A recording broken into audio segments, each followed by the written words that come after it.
खुशामदीद तुसीं वेख रहे हो गल्लां ते गीत। कहंदे ने कि जदों भी किसी इंसान नूं असीं इलाज वास्ते लैके जाने हस्पताल दे विच तां डॉक्टर्स किस तरह अगों मिलते हैं उस मरीज़ नूं, किस तरह गलबात करते हैं, किस तरह वो अपना प्यार दिखाते हैं, किस तरह उहदे नाल दोस्ती करते हैं, किसी दा उसके दिल की गल बुझ लैंदे ने। सो ये उत्ते बहुत चीज़ आधारित रहिंदी है कि वो पेशेंट वो मरीज़ किन्नी वधिया तरह नाल बिहेव करता, किन्नी वधिया तरह नाल उहदा इलाज हुंदा, किन्नी वधिया तरह नाल वो ठीक हुंदा, उहदी बॉडी रिस्पॉन्ड करती है। क्योंकि जो इलाज कर रहे हैं डॉक्टर वो भी इंसान ने और जिन्हां दा इलाज हो रहा है वो भी इंसान ने। तो इंसानों दे विच एक कॉमन चीज़ किहड़ी है, एक सांझी चीज़ किहड़ी है, आपसी प्यार।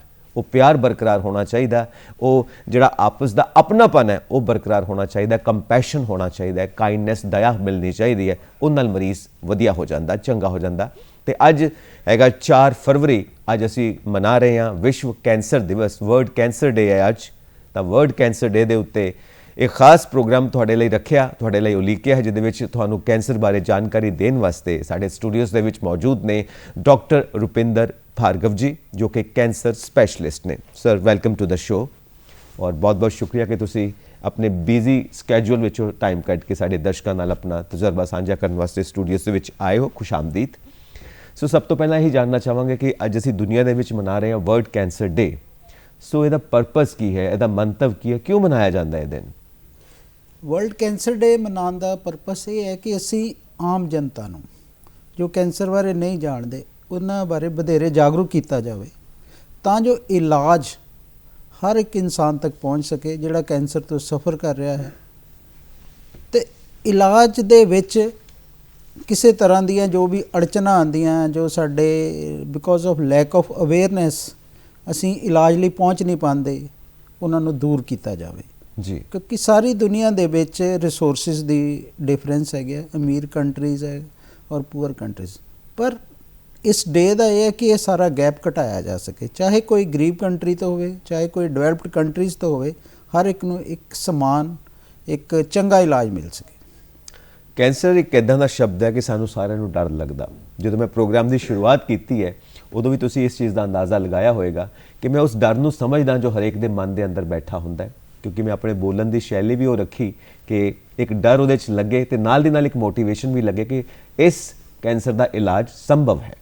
सो ये इलाज वाल जाण वास्ते सानूं ये जानकारी होनी ज़रूरी है कि यदि जानकारी सानूं प्रॉपर होवे। अक्सर लोग डरदे क्यों ने, ये मैं ज़रूर जानना चाहांगा, क्योंकि इन्ना हवा क्यों बनाया होया कैंसर नूं सब ने? कैंसर के बारे या किसी भी चीज़ बारे जे असी कहने कि कोई डर लगता, इसका एक सीधा तो सीधा जवाब है कि सानू उहदे बारे पूरी जानकारी नहीं है। जदों सानू किसी भी चीज़ बारे जानकारी डिटेल विच नहीं होएगी असी उस तो कई बार डरांगे। इसे जानकारी फैलाने दे मकसद दे नाल ही वर्ल्ड कैंसर डे सारी दुनिया दे विच बुलाया जाता है। ठीक है सर, हुण आपां जानकारी दे नाल जुड़दे हां। सब तो पहलां ये जानना चाहांगे कि कैंसर हुंदा की है, किस चीज़ नूं कैंसर कहंदे ने? साडा शरीर छोटे छोटे सैल्स का बनया हुंदा जी। ये सैल्स बड़े तरतीब नाल बड़े सिस्टम दे नाल ग्रो करते, एक लैवल ते पहुँच के बॉडी नूं अपने आप डिस्ट्रॉय कर दिंदी है। जी। कैंसर का सैल साडे जीन्स दे विच DNA दे विच कुछ इस तरह के म्यूटेशनस आ जाते हैं, चेंजिज आ जाते हैं, जिस करके सैल जिन्हों कहते हैं ऑटोनोमस हो जाता। ये अपने हिसाब दे नाल ही ये ग्रो करता at the cost of normal cells. ये अपना वाधा करी जाता, 1 तो 2 हो जाते, 2 तो 4 हो जाते हैं, फिर एक लैवल ते पहुँच के एक रसौली या एक गंढ का रूप ले लैंदा, फिर वादे वादे उत्थों टुट के शरीर के बाकी हिस्सों तक फैल जाता है। इनू असी कैंसर कहने हैं।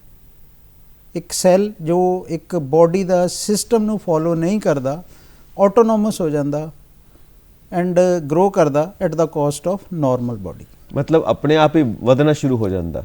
हाँ जी। और जिस तरह बाकी कुदरती तौर पर वाधा होंदा है उन्होंने भी खराब करता, उन्होंने भी करता। तो ये की कारण होंदे ने, क्यों इस तरह का रिस्पॉन्ड करती है बॉडी? एक बेसिक चेंज जिहड़ा आंदा कि साडे सैल दे विच एक DNA है, एक जो एक समान है सारी बॉडी दे विच जी। इस दे विच जदों कुछ इदां दे सीक्वेंस जुड़ जाते हैं जिहड़े इहदा अपना ग्रोथ वधाउंदे आ। ਇਹ ਜਿਹੜੇ ਚੇਂਜਸ ਆ ਜਾਂਦੇ ਸਾਡੇ ਡੀਐਨਏ ਵਿੱਚ, ਜਿਹਨੂੰ ਕਹਿੰਦੇ ਅਸੀਂ ਜੈਨੇਟਿਕ ਚੇਂਜਸ ਆਉਂਦੇ ਆ, ਇਹਦੇ ਕਈ ਕਾਰਨ ਹੈ, ਯਾਨੀ ਕਿ ਕੈਂਸਰ ਦੇ ਕਈ ਕਾਰਨ ਹੈ ਜੀ। ਉਹਨਾਂ ਦੇ ਵਿੱਚ ਸਭ ਤੋਂ ਵੱਧ ਅਸੀਂ ਜਿਹੜਾ ਮੰਨਿਆ ਗਿਆ ਇੱਕ ਪੋਲਿਊਸ਼ਨ ਹੈ, ਪੋਲਿਊਸ਼ਨ ਐਂਡ ਅਗਲਾ ਸਮੋਕਿੰਗ ਆ ਜਾਂਦੀ ਹੈ। ਸਿਗਰਟ ਪੀਂਦੇ ਨੇ ਕਈ ਲੋਕ, ਸਿਗਰਟ ਪੀਂਦੇ ਕਿਸੇ ਵੀ ਫਾਰਮ ਦੇ ਵਿੱਚ, ਸਮੋਕਿੰਗ, ਨਸ਼ਾ ਕਰਦੇ ਨੇ। ਹਾਂ, ਟੋਬੈਕੋ ਕੰਜ਼ਿਊਮ ਕਹਿੰਦੇ ਅਸੀਂ, ਤੰਬਾਕੂ ਦਾ ਸੇਵਨ ਕਰਨਾ ਕਿਸੇ ਵੀ ਫਾਰਮ ਦੇ ਵਿੱਚ, ਚਾਹੇ ਉਹ ਸਿਗਰਟ ਦੇ ਰੂਪ 'ਚ ਹੋਵੇ, ਚਾਹੇ ਬੀੜੀ ਦੇ ਰੂਪ ਵਿੱਚ ਹੋਵੇ, ਚਾਹੇ ਇਹ ਪਾਨ ਮਸਾਲਾ ਦੇ ਰੂਪ ਵਿੱਚ ਹੋਵੇ, ਚਾਹੇ ਇਹ ਨਸਵਾਰ ਦੇ ਰੂਪ 'ਚ ਹੋਵੇ, ਡਿਫਰੈਂਟ ਫਾਰਮਸ ਦੇ ਵਿੱਚ ਤੰਬਾਕੂ ਇੱਕ ਇਹ ਸਾਡੇ ਜਿਹੜੇ ਸੈੱਲ 'ਚ ਜੀਨਸ ਜਿਹੜੀਆਂ ਹੁੰਦੀਆਂ ਡੀਐਨਏ 'ਚ ਮਿਊਟੇਸ਼ਨ ਕਰਦਾ, ਇੱਕ ਕਾਰਨ ਦਾ ਇਹ ਹੈਗਾ। ਇਸ ਤੋਂ ਇਲਾਵਾ ਕੁਝ ਵਾਇਰਸਿਸ ਮੰਨੀਆਂ ਗਈਆਂ ਹੈ, ਜਿਸ ਤਰ੍ਹਾਂ ਹੈਪੇਟਾਈਟਸ ਬੀ ਵਾਇਰਸ ਹੈਗੀ ਹੈ, ਜਾਂ ਹੈਪੇਟਾਈਟਸ ਸੀ ਵਾਇਰਸ ਹੈਗੀ ਹੈ, HIV ਹੈਗੀ ਹੈ, ਐਂਡ ਇੱਕ ਹਿਊਮਨ ਪੈਪਿਲੋਮਾ ਵਾਇਰਸ ਹੁੰਦੀ ਹੈ ਜੋ ਸਾਡੇ ਜੈਨੀਟਲ ਏਰੀਆਜ਼ ਦੇ ਵਿੱਚ ਆਉਂਦੀ ਹੈ। ਇਹ ਕੁਝ ਅਜਿਹੀਆਂ ਵਾਇਰਸਿਸ ਹੈਗੇ ਆ ਜਿਹੜੀਆਂ ਵੀ ਡੀਐਨਏ ਦੇ ਵਿੱਚ ਕੁਝ ਚੇਂਜਸ ਲੈ ਦਿੰਦੀਆਂ ਤੇ ਕੈਂਸਰ ਵੱਲ ਨੂੰ ਵਧਾਵਾ ਕਰਦੀਆਂ ਹਨ ਜੀ। ਇਸ ਤੋਂ ਇਲਾਵਾ ਮੋਟਾਪਾ, ਸਾਡੇ ਖਾਣ ਪੀਣ ਦਾ ਗਲਤ ਤਰੀਕਾ ਜਿਹੜਾ ਸਰੀਰ ਨੂੰ ਵਧਾਵਾ ਦਿੰਦਾ ਹੈ। ਅਲਕੋਹਲ, ਸ਼ਰਾਬ ਦਾ ਸੇਵਨ ਇੱਕ ਹੋਰ ਕਾਰਨ ਹੈ ਜਿਹੜਾ ਇਹਨਾਂ ਚੀਜ਼ਾਂ, ਇਸ ਤਰ੍ਹਾਂ ਦੇ ਅਨੇਕ ਕਾਰਨ ਹਨ। ਪਰ ਕੋਈ ਵੀ ਇੱਕ ਚੀਜ਼ ਡਾਇਰੈਕਟਲੀ ਜੇ ਕਹਾਂਗੇ ਅਸੀਂ ਇਹ ਕਰਾਂਗੇ ਤੇ ਫਲਾਨਾ ਕੈਂਸਰ ਹੋ ਜਾਏਗਾ, ਇੱਦਾਂ ਨਹੀਂ ਹੈ ਕਿ ਕਈ ਵਾਰ ਇਹ ਮਲਟੀ ਫੈਕਟਰਸ ਹੈਗੇ ਆ, ਤਿੰਨ ਚਾਰ ਚੀਜ਼ਾਂ ਇਕੱਠੀਆਂ ਕਰਕੇ ਇਹਨੂੰ ਮਿਲ ਕੇ ਸਾਡੇ ਬੋਡੀਜ਼ ਦੇ ਜੀਨਸ ਨੂੰ ਚੇਂਜ ਕਰਦੇ ਆ ਤੇ ਫਿਰ ਇਹ ਪ੍ਰੋਬਲਮ। ਕਿਹੜੇ ਲੋਕ ਨਾਨ ਵੈਜ ਖਾਂਦੇ ਨੇ, क्या वो भी एक कारण हो सकता है? मांस, मच्छी, अंडे, मीट। नॉन वेज ਤੁਸੀਂ ਜਿਹੜਾ ਰੈੱਡ ਮੀਟ ਕਹਿੰਦੇ ਆ ਜਿਹਨੂੰ, ਰੈੱਡ ਮੀਟ ਬੱਕਰੇ ਦਾ, ਹਾਂ, ਇਸ ਤਰ੍ਹਾਂ ਦਾ ਜੀ, ਇਹਦੀ ਜ਼ਿਆਦਾ ਸੇਵਨ, ਇਹਦੀ ਜ਼ਿਆਦਾ ਵਰਤੋਂ ਜਿਹੜੀ ਹੈ ਉਹ ਇਹਨਾਂ ਨੂੰ ਓਬੈਸਿਟੀ ਵਧਾਉਂਦੀ ਹੈ ਐਂਡ ਕੈਂਸਰ ਨੂੰ ਵਧਾਉਂਦੀ ਹੈ। ਰੈੱਡ ਮੀਟ ਦੇ ਵਿੱਚ ਕਿਹੜੇ ਕਿਹੜੇ ਆਉਂਦੇ ਨੇ ਜਾਨਵਰ?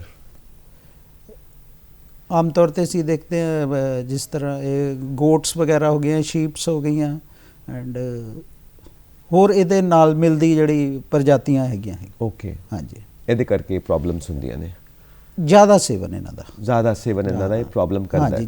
ਸੋ ਇੱਕ ਕੁੱਲ ਮਿਲਾ ਕੇ ਜਿਹੜੀ ਇਹ ਬਾਡੀ ਹੈ ਹਰੇਕ ਦੀ, ਕਿਆ ਇਹਦੇ ਅੰਦਰ ਉਹ ਕੈਂਸਰ ਦੇ ਸੈੱਲ ਆਲਰੇਡੀ ਮੌਜੂਦ ਹੁੰਦੇ ਨੇ, ਉਹੀ ਡਿਵੈਲਪ ਹੁੰਦੇ ਨੇ? ਸਭ ਦੇ ਅੰਦਰ ਇਹ ਸੈੱਲ ਮੌਜੂਦ ਨੇ ਕੁਦਰਤੀ ਤੌਰ ਤੇ? ਨਹੀਂ, ਇਹ ਕੁਦਰਤੀ ਤੌਰ ਤੇ ਨਹੀਂ ਹੁੰਦੇ ਜੀ। ਅਸੀਂ ਜੇ ਓਵਰਆਲ ਅਸੀਂ ਕੈਂਸਰ ਦੇ ਕਾਰਨਾਂ 'ਚੋਂ ਦੇਖਿਆ ਜਾਵੇ ਤਾਂ 5 ਤੋਂ 10% ਜਿਹੜੇ ਕੈਂਸਰਸ ਹੁੰਦੇ ਆ ਇਹ ਹੈਗੇ ਹੈਰੀਡਿਟਰੀ, ਜਿਹਨੂੰ ਕਹਿੰਦੇ ਅਸੀਂ ਜਮਾਂਦਰੂ, ਫੈਮਿਲੀ ਟੂ ਫੈਮਿਲੀ ਚੱਲਦੇ ਆ। ਉਹਨਾਂ ਦੇ ਵਿੱਚ ਕਿਸੇ ਦੇ ਵਿੱਚ ਇਹ ਜੀਨ ਜਿਹੜਾ ਡਿਫੈਕਟ ਜਿਹੜਾ ਹੁੰਦਾ ਉਹ ਸਾਨੂੰ ਆਪਣੇ ਪੇਰੈਂਟਸ ਤੋਂ ਮਿਲਦਾ। ਬਟ 90% 90 to 95% ਇਹ ਕੈਂਸਰ ਇੱਕ ਨਵੇਂ ਜਿਹੜਾ ਸੈੱਲ ਦੇ ਵਿੱਚ ਚੇਂਜਸ ਆਉਂਦਾ, ਉਹ ਨਵਾਂ ਡਿਵੈਲਪ ਹੁੰਦਾ। So we are not born with genetic abnormality. ਉਹ ਸਿਰਫ 5% ਕੇਸਿਸ ਦੇ ਵਿੱਚ ਹੈ। 95% ਵਿੱਚ ਅਸੀਂ ਕਹਿੰਦੇ ਅਸੀਂ ਅਕਵਾਇਰ ਕਰਦੇ ਹਾਂ ਬਿਕੋਜ਼ ਆਫ ਆ ਜਿਹੜੀਆਂ ਅਸੀਂ ਤੁਹਾਨੂੰ ਮੈਂ ਕੋਈ ਕਾਰਨ ਦੱਸਿਆ ਕੈਂਸਰ ਦੇ, ਸਾਡੇ ਜਿਹੜੇ DNA ਉਹਦੇ ਨਾਲ ਇੰਟਰੈਕਟ ਹੁੰਦਾ ਹੈ ਤੇ ਇਹ ਜਿਹੜੇ ਚੇਂਜਸ ਜਿਹੜੇ ਆਉਂਦੇ ਆ। ਸਰ, ਜਿਹੜਾ ਇਹ ਅੱਜ ਕੱਲ੍ਹ ਦਾ ਸਿਸਟਮ ਹੈ, ਲਾਈਫ ਸਟਾਈਲ ਹੈ, ਭੱਜ ਦੌੜ, ਖਾਣ ਦਾ ਸਮਾਂ ਨਹੀਂ ਮਿਲਦਾ, ਔਰ ਜੇ ਖਾਣਾ ਵੀ ਹੈ ਤਾਂ ਅਜੀਬ ਜਿਹਾ ਖਾਣਾ, ਕਈ ਵਾਰ ਬਾਜ਼ਾਰੋਂ ਬਰਗਰ ਸ਼ਰਗਰ ਖਾ ਲਏ, ਕੋਕ ਪੀਂਦੇ ਰਹੇ, ਇਹ ਅਸੀਂ ਦੇਖਦੇ ਹਾਂ ਕੋਲਡ ਡਰਿੰਕਸ ਦਾ ਨਾਲ ਚੱਲਦਾ। ਇੱਦਾਂ ਦੇ ਵੀ ਅਮਰੀਕਨ ਸਟਾਈਲ ਅਸੀਂ ਅਪਣਾਇਆ ਹੋਇਆ, ਅਸੀਂ ਆਪਣੇ ਟ੍ਰੈਡੀਸ਼ਨ ਤੋਂ, ਪਿਛੋਕੜ ਤੋਂ ਟੁੱਟ ਚੁੱਕੇ ਹਾਂ, ਜਿਹੜੇ ਸਾਡੀ ਖੁਰਾਕ ਦੇ ਵਿੱਚ ਪਰਿਵਰਤਨ ਆਇਆ ਹੈ। ਅਤੇ ਨਾਲ ਦੀ ਨਾਲ ਇੰਨਾ ਸਟ੍ਰੈਸ ਹੈ, ਫਿਰ ਕੈਮੀਕਲਸ ਯੂਜ਼ ਹੁੰਦੇ ਨੇ ਐਗਰੀਕਲਚਰ ਦੇ ਵਿੱਚ, ਕੋਈ ਵੀ ਚੀਜ਼ ਕੈਮੀਕਲ ਫਰੀ ਨਹੀਂ ਹੈ, ਠੀਕ ਹੈ ਨਾ, ਹਰ ਚੀਜ਼ ਦੇ ਵਿੱਚ ਪੈਸਟੀਸਾਈਡਸ ਹੈ। ਈਵਨ ਅਸੀਂ ਦੇਖਦੇ ਹਾਂ ਕਿ ਦੁੱਧ ਵੀ ਆਉਂਦਾ ਜਿਹੜਾ ਡੇਅਰੀਆਂ ਤੋਂ, ਕਈ ਵਾਰ ਉਹ ਵੀ ਕਹਿੰਦੇ ਨੇ ਕਿ ਜਾਨਵਰਾਂ ਨੂੰ ਇੰਜੈਕਸ਼ਨ ਲਗਾ ਕੇ ਦੁੱਧ ਚੋਂਦੇ ਨੇ। ਇਹ ਸਾਰੀਆਂ ਚੀਜ਼ਾਂ ਵੀ ਇਫੈਕਟ ਕਰਦੀਆਂ ਨੇ ਇਸ ਚੀਜ਼ ਨੂੰ। ਇੰਡੀਵਿਜੂਅਲੀ ਹਰ ਚੀਜ਼ ਦਾ ਕੁਛ ਨਾ ਕੁਛ ਕੰਟਰੀਬਿਊਸ਼ਨਸ ਹੈ। ਹੁਣ ਜਿਸ ਤਰ੍ਹਾਂ ਤੁਸੀਂ ਪੈਸਟੀਸਾਈਡਸ ਦੀ ਗੱਲ ਕੀਤੀ ਹੈ ਕਿ ਜੇ ਅਸੀਂ ਜਿੰਨਾ ਵੀ ਪੈਸਟੀਸਾਈਡਸ ਅਸੀਂ ਸਪਰੇਅ ਕਰਦੇ ਹਾਂ ਜਾਂ ਪਾਉਂਦੇ ਹਾਂ, ਉਹਦਾ 10% ਜਿਹੜਾ ਉਹ ਫਸਲ ਦੇ ਵਿੱਚ ਰਹਿ ਜਾਂਦਾ। ਹਾਂਜੀ, ਉਹਦਾ 10% ਬਾਡੀ ਦੇ ਵਿੱਚ ਜਮ੍ਹਾਂ ਹੋ ਜਾਂਦਾ। ਇੱਕ 10% ਰੂਲ ਮੰਨਿਆ ਗਿਆ ਹੈ। ਜਦੋਂ ਇੱਕ ਲੈਵਲ ਤੇ ਅਕੂਮੂਲੇਟ ਹੋ ਜਾਂਦਾ, ਫਿਰ ਇਹ ਸਾਡੇ ਜਿਹੜੇ ਸੈਲਸ ਦੇ ਜਿਹੜੇ ਹੈਗੇ ਉਹਨਾਂ ਨੂੰ ਡੈਮੇਜ ਕਰਨਾ ਸ਼ੁਰੂ ਕਰਦਾ, ਕੁਝ ਚੇਂਜਸ ਲਿਆਂਦਾ ਹੈਗਾ ਐਂਡ ਇੱਦਾਂ ਹੁੰਦਾ। ਅਤੇ ਜਿਹੜੇ ਅਸੀਂ ਬਾਜ਼ਾਰੋਂ ਕਈ ਵਾਰ ਪੈਕਡ ਖਾਣੇ ਲੈਂਦੇ ਹਾਂ, ਡਿੱਬਿਆਂ 'ਚ ਪ੍ਰੀਜ਼ਰਵੇਟਿਵਸ ਪਾਏ ਹੁੰਦੇ ਨੇ, ਜੂਸਿਸ ਵੀ ਆਉਂਦੇ ਨੇ, ਈਟੇਬਲਸ ਬਹੁਤ, ਕਈ ਵਾਰ ਤਾਂ ਵਿਦੇਸ਼ਾਂ 'ਚ ਅਸੀਂ ਦੇਖਦੇ ਹਾਂ ਸਾਡੇ ਇੱਥੋਂ ਬਣੇ ਹੋਏ ਸਾਗ, ਰਾਜਮਾ, ਕੜੀ ਵਗੈਰਾ ਇਹ ਵੀ ਚਾਹੁੰਦੇ ਨੇ। ਕਈ ਵਾਰ ਕਈ ਕੰਪਨੀਆਂ ਦੇ ਪਰੌਂਠੇ ਵਗੈਰਾ ਵੀ ਪੈਕ ਹੋ ਕੇ ਆਉਂਦੇ ਨੇ, ਤੁਸੀਂ ਗਰਮ ਕਰੋ ਅਤੇ ਰੈਡੀ ਟੂ ਈਟ ਕੁੱਕ ਕਰਕੇ ਖਾ ਸਕਦੇ ਹੋ। ਇਹ ਜਿਹੜੀਆਂ ਪ੍ਰੀਜ਼ਰਵੇਟਿਵਸ ਪਾਈਆਂ ਜਾਂਦੀਆਂ ਨੇ, ਹੈ ਨਾ, ਮੱਖਣ ਵਗੈਰਾ ਕਈ ਚੀਜ਼ਾਂ ਦੇ ਜਿਹੜੇ ਬਾਕਸ ਵਿੱਚ ਖਾਣੇ ਆਉਂਦੇ ਨੇ ਉਹ ਵੀ ਕਾਰਨ ਬਣਦੇ ਨੇ। ਪ੍ਰੀਜ਼ਰਵੇਟਿਵ ਦੀ ਯੂਜ਼ ਇੱਕ ਕਾਰਨ ਹੈ ਕਿ ਅਸੀਂ ਤਾਂ ਇਹ ਰਿਕਮੈਂਡ ਕੀਤੇ ਜਾਂਦੇ ਕਿ ਫਰੈਸ਼ ਚੀਜ਼ਾਂ ਨੂੰ ਯੂਜ਼ ਕੀਤਾ ਜਾਵੇ। ਸੋ ਪ੍ਰੀਜ਼ਰਵੇਟਿਵਸ ਜਿਹੜੇ ਹੈਗੇ ਆ ਕਿਤੇ ਨਾ ਕਿਤੇ ਲੌਂਗ ਰਨ ਤੇ ਜਾ ਕੇ ਕੈਂਸਰ ਨੂੰ ਵਧਾਵਾ ਦਿੰਦੇ ਆ। ਸੋ ਇਹ ਕਾਰਨ ਸਾਰੇ ਇਹਦੇ ਵਿੱਚ ਆ ਰਹੇ ਨੇ। ਬਿਲਕੁਲ ਠੀਕ ਕਹਿ ਰਹੇ ਹੋ ਤੁਸੀਂ। ਸੋ ਕਿਸੇ ਨੂੰ ਕੈਂਸਰ ਹੋ ਗਿਆ ਇਹ ਕਿੱਦਾਂ ਪਤਾ ਚੱਲੇਗਾ, ਉਹਦਾ ਸਿੰਪਟਮਸ ਕੀ ਹੋਣਗੇ? ਕੈਂਸਰ ਦੇ ਸਿੰਪਟਮ ਡਿਪੈਂਡ, ਕੈਂਸਰ ਕਈ ਤਰ੍ਹਾਂ ਦਾ। ਉਸ ਤੋਂ ਪਹਿਲਾਂ ਮੈਂ ਤੁਹਾਨੂੰ ਇੱਕ, ਹਰ ਸਰੀਰ ਦੇ ਸਾਡੇ ਕਈ ਅੰਗ ਹੈ। ਅਸੀਂ ਮੋਟੇ ਤੌਰ ਤੇ ਦੇਖੀਏ ਸਾਡੇ ਆਂਤੜੀ ਹੈ ਜਿਹੜੀ ਗਲੇ ਤੋਂ ਸ਼ੁਰੂ ਹੋ ਕੇ ਨੀਚੇ ਤੱਕ ਜਾਂਦੀ ਹੈ, ਇਹਨੂੰ ਕਹਿੰਦੇ ਇੰਟੈਸਟਾਈਨ ਹੋ ਗਿਆ। ਪੇਟ ਦੇ ਕੈਂਸਰ ਹੋ ਗਏ, ਗੁਰਦੇ ਦੇ ਸਿਸਟਮ ਦੇ ਹੋ ਗਏ, ਮੂੰਹ ਦਾ ਹੋ ਗਿਆ, ਬ੍ਰੈਸਟ ਦਾ ਹੋ ਗਿਆ, ਫੀਮੇਲ ਆਰਗਨਸ ਦੇ ਹੋ ਗਏ। ਸੋ ਹਰ ਕੈਂਸਰ ਦੇ ਸਿੰਪਟਮ ਉਹ ਕਿਸ ਹਿੱਸੇ ਦੇ ਵਿੱਚ ਹੈ ਉਹਦੇ ਹਿਸਾਬ ਨਾਲ ਹੁੰਦਾ ਹੈ। ਸੋ ਇਹਨੂੰ ਮੋਟੇ ਤੌਰ ਤੇ ਅਸੀਂ ਕੁਝ ਪੁਆਇੰਟਸ ਲੈ ਕੇ ਚੱਲਦੇ ਹਾਂ ਕਿ ਕੋਈ ਨਵੀਂ ਬਣੀ ਹੋਈ ਗੰਢ ਸਾਡੇ ਸਰੀਰ ਦੇ ਕਿਸੇ ਵੀ ਹਿੱਸੇ ਵਿੱਚ, ਜਿਸ ਤਰ੍ਹਾਂ ਔਰਤਾਂ ਅਸੀਂ ਲਈਦੀਆਂ ਉਹਨਾਂ ਦੇ ਬ੍ਰੈਸਟ ਵਿੱਚ ਜੇ ਕੋਈ ਗੰਢ ਬਣੀ ਹੋਵੇ, ਨਵੀਂ ਗੰਢ, ਉਹ ਇੱਕ ਕੈਂਸਰ ਦੀ ਨਿਸ਼ਾਨੀ ਹੋ ਸਕਦੀ। ਸੋ ਨਵੀਂ ਗੰਢ ਜਿਹੜੀ ਪਹਿਲਾਂ ਸਰੀਰ ਦੇ ਵਿੱਚ ਨਹੀਂ ਸੀ, ਕੈਂਸਰ ਹੋ ਸਕਦਾ। ਕੋਈ ਅਜਿਹਾ ਜ਼ਖਮ ਜਿਹੜਾ ਠੀਕ ਨਹੀਂ ਹੋ ਰਿਹਾ ਜੀ, ਕੋਈ ਅਜਿਹਾ ਤਿਲ ਜਿਹੜਾ ਸਾਡੇ ਬੋਡੀ ਤੇ ਜਿਹਨੂੰ ਕਹਿੰਦੇ ਲਸਣ ਹੈਗਾ, ਛੋਟੇ ਹੁੰਦਿਆਂ ਤੋਂ ਹੈ ਬਟ ਅਚਾਨਕ ਉਹ ਵੱਡਾ ਹੋਣ ਲੱਗ ਪਿਆ, ਖੁਰਦਰਾ ਹੋਣ ਲੱਗ ਪਿਆ, ਬਲੀਡ ਹੋਣ ਲੱਗ ਪਿਆ, ਇਹ ਵੀ ਇੱਕ ਲੱਛਣ ਹੋ ਸਕਦਾ। ਜੇ ਅਸੀਂ ਪਿਸ਼ਾਬ ਦੇ ਰਸਤੇ ਦੇ ਕੈਂਸਰਾਂ ਬਾਰੇ ਗੱਲ ਕਰਾਂਗੇ ਤਾਂ ਫਿਰ ਅਸੀਂ ਇਹ ਕਹਾਂਗੇ ਕਿ ਪਿਸ਼ਾਬ ਦੇ ਵਿੱਚ ਖੂਨ ਆਉਣਾ, ਪਿਸ਼ਾਬ ਦੇ ਰਸਤੇ 'ਚ ਕੋਈ ਦਰਦ ਆਉਣਾ, ਕੋਈ ਰੁਕਾਵਟ ਹੋਣ ਲੱਪਣਾ ਕੈਂਸਰ ਦੀ ਨਿਸ਼ਾਨੀ ਹੋ ਸਕਦੀ ਹੈ। ਜੇ ਅਸੀਂ ਆਂਤੜੀਆਂ ਜਾਂ ਇੰਟੈਸਟਾਈਨਲ ਕੈਂਸਰ ਦੇ ਬਾਰੇ ਗੱਲ ਕਰਾਂਗੇ, ਉਹਦੇ ਲੱਛਣਾਂ ਬਾਰੇ ਗੱਲ ਕਰਾਂਗੇ, ਸਾਡੇ ਰੋਜ਼ਮर्रा ਦੇ ਜਿਹੜੀ ਰੂਟੀਨ ਹੈਗੀ ਹੈ, ਸਟੂਲ ਬੋਵਲ ਹੈਬਿਟਸ ਹੈ ਜਿਹੜੀਆਂ ਸਾਡੀਆਂ, ਉਹਦੇ ਵਿੱਚ ਕੋਈ ਚੇਂਜ ਆ ਜਾਏ, ਸਾਨੂੰ ਕਬਜ਼ ਰਹਿਣ ਲੱਗ ਪਿਆ ਜਿਹੜੀ ਅੱਗੇ ਕਦੀ ਨਹੀਂ ਸੀ ਹੁੰਦੀ, ਜਾਂ ਲੈਟਰਿਨ ਦੇ ਰਸਤੇ ਵਿੱਚ ਸਾਡੇ ਸਟੂਲ ਦੇ ਵਿੱਚ ਬਲੱਡ ਆਉਣ ਲੱਗ ਪਏ, ਜਾਂ ਸਾਨੂੰ ਭੁੱਖ ਘੱਟ ਲੱਗਣ ਲੱਗ ਪਏ, ਪੇਟ 'ਚ ਫਾਰਾ ਪੈਣ ਲੱਗ ਪਏ, ਇਹ ਸਾਡੇ ਆਂਤੜੀ ਦੇ ਕੈਂਸਰ ਦੇ ਨਿਸ਼ਾਨੀਆਂ ਹੋ ਸਕਦੀਆਂ ਹਨ। ਜੇ ਅਸੀਂ ਫੇਫੜਿਆਂ ਦੇ ਸਿਸਟਮ ਦਾ ਲੈਂਦੇ ਹਾਂ ਤਾਂ ਅਜਿਹੀ ਖਾਂਸੀ ਜਿਹੜੀ ਰੁਕ ਨਹੀਂ ਰਹੀ, ਉਹ ਫੇਫੜਿਆਂ ਦੇ ਕੈਂਸਰ ਦਾ ਲੱਛਣ ਹੋ ਸਕਦਾ। ਥੁੱਕ ਦੇ ਵਿੱਚ ਖੂਨ ਆਉਣਾ ਕੈਂਸਰ ਦਾ ਲੱਛਣ ਹੋ ਸਕਦਾ। ਸਾਡੀ ਜੇ ਆਵਾਜ਼ ਦੇ ਵਿੱਚ ਚੇਂਜ ਆ ਗਈ ਹੈ, ਉਹ ਸਾਡੇ ਗਲੇ ਦੇ ਕੈਂਸਰ ਦਾ ਕਾਰਨ ਹੋ ਸਕਦਾ। ਸੋ ਕੈਂਸਰ ਕਿਸ ਹਿੱਸੇ ਦੇ ਵਿੱਚ ਹੈ, ਸਾਡੇ ਲੱਛਣ ਵੀ ਉਸ ਤਰ੍ਹਾਂ ਪ੍ਰੈਜ਼ੈਂਟ ਕਰਦੇ ਆ। ਇੱਕ ਗੱਲ ਮੈਂ ਹੋਰ ਕਹਿਣੀ ਚਾਹਾਂਗਾ, ਇਹ ਨਹੀਂ ਹੈ ਕਿ ਅੱਜ ਕੈਂਸਰ ਹੋ ਗਿਆ ਤੇ ਉਸੇ ਦਿਨ ਤੋਂ ਸਿੰਪਟਮ ਸ਼ੁਰੂ ਹੋ ਜਾਣਗੇ। ਲੱਛਣ ਕਈ ਵਾਰ ਵਕਫਾ ਪੈ ਕੇ, ਟਾਈਮ ਪੈ ਕੇ ਸਾਨੂੰ ਮੈਨੀਫੈਸਟ ਕਰਦੇ ਆ, ਨਜ਼ਰ ਆਉਣ ਲੱਗਦੇ ਆ।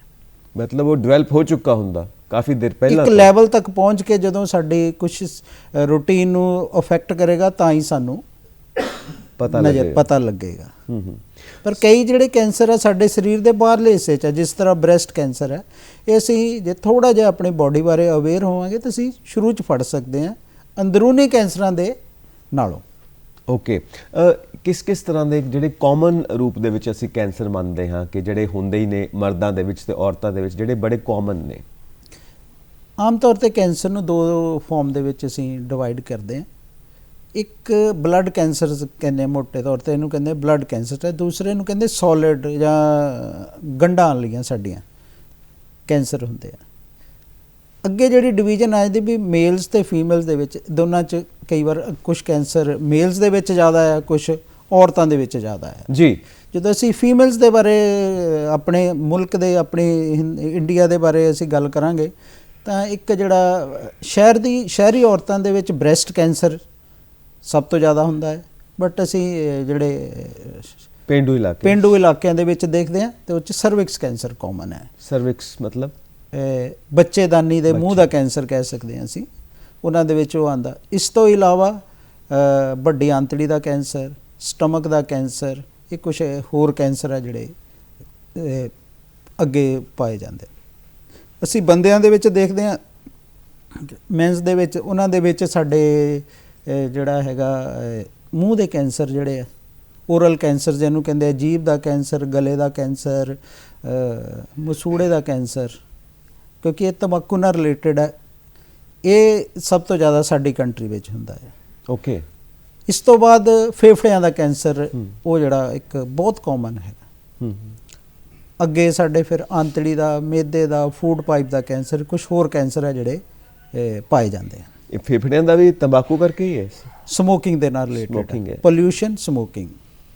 ਓਕੇ, ਮਤਲਬ ਹੁਣ ਇਹ ਹੈ ਕਿ ਸਾਨੂੰ ਆਪਣੇ ਖਾਣ ਪੀਣ ਦਾ ਵੀ ਧਿਆਨ ਰੱਖਣਾ ਚਾਹੀਦਾ, ਜਿਸ ਤਰ੍ਹਾਂ ਆਪਾਂ ਪਹਿਲਾਂ ਡਿਸਕਸ ਕੀਤਾ ਕਿ ਜਿੰਨਾ ਹੋਵੇ ਤੁਸੀਂ ਖਾਣਾ ਪੀਣਾ ਆਪਣਾ ਸਾਫ਼ ਸੁਥਰਾ ਰੱਖੋ ਔਰ ਬਚੋ ਇਸ ਚੀਜ਼ ਤੋਂ ਕਿ ਟਾਈਮ ਬੇ ਟਾਈਮ ਨਹੀਂ ਖਾਣਾ, ਆਪਣੇ ਪ੍ਰੋਪਰ ਟਾਈਮ ਦੇ ਉੱਤੇ ਖਾਣਾ ਖਾਣਾ ਤੇ ਉਵੇਂ ਪਾਣੀ ਪੀਣਾ, ਆਪਣਾ ਹੈਲਦੀ ਲਾਈਫ ਸਟਾਈਲ ਰੱਖੋ। ਹੈਲਦੀ ਲਾਈਫ ਸਟਾਈਲ ਤੁਹਾਨੂੰ ਮੇਨਟੇਨ ਕਰਨਾ ਪਏਗਾ ਤਾਂ ਤੁਸੀਂ ਬਚ ਸਕਦੇ ਹੋ। ਦੂਸਰਾ ਹੈ ਕਿ ਕੁਦਰਤੀ ਤੌਰ ਤੇ ਕੁਝ ਡਿਵੈਲਪ ਹੋ ਜਾਂਦੇ ਨੇ ਜਿਹੜੇ ਅੰਦਰੂਨੀ ਕੈਂਸਰ ਨੇ, ਉਹਨਾਂ ਦਾ ਕਈ ਵਾਰ ਪਤਾ ਨਹੀਂ ਲੱਗਦਾ ਉਦੋਂ ਤੱਕ ਜਦੋਂ ਤੱਕ ਉਹ ਕਿਸੇ ਖਾਸ ਸਟੇਜ ਤੱਕ ਨਹੀਂ ਪਹੁੰਚ ਜਾਂਦੇ, ਤਾਂ ਬਾਹਰਲੇ ਜਿਹੜੇ ਨੇ ਉਹ ਪਤਾ ਲੱਗ ਜਾਂਦਾ ਕਿਉਂਕਿ ਕੋਈ ਗੰਢ ਪੈ ਗਈ ਜਾਂ ਕੁਝ ਇਸ ਤਰ੍ਹਾਂ ਦੇ ਸਿੰਪਟਮ ਆਉਣੇ ਸ਼ੁਰੂ ਹੋ ਗਏ। ਸੋ ਇਹ ਤੁਸੀਂ ਵੱਖ-ਵੱਖ ਕੈਟਾਗਰੀਜ਼ ਦੱਸੀਆਂ ਨੇ, ਉਹਨਾਂ ਦੀਆਂ ਸਟੇਜਿਸ ਕੀ ਨੇ ਕਿ ਜਿਹੜੇ ਅੰਦਰੂਨੀ ਕੈਂਸਰ ਨੇ, ਕਿਉਂਕਿ ਬਾਹਰਲੀ ਗੱਠ ਤਾਂ ਅਸੀਂ ਮਹਿਸੂਸ ਕਰ ਲੈਂਦੇ ਹਾਂ, ਅੰਦਰੂਨੀ ਕੈਂਸਰ ਉਹਦੀਆਂ ਸਟੇਜਿਸ ਵੀ ਹੁੰਦੀਆਂ ਨੇ ਕਿ ਸਟੇਜ 1, ਸਟੇਜ 2, ਸਟੇਜ 3, ਕਿ ਜਿੱਥੇ ਉਹਦਾ ਇਲਾਜ ਹੋ ਸਕਦਾ, ਜਿੱਥੇ ਉਹਦਾ ਇਲਾਜ ਨਹੀਂ ਹੋ ਸਕਦਾ, ਕੁਝ ਇੱਦਾਂ ਵੀ ਹੈ ਕਿਆ?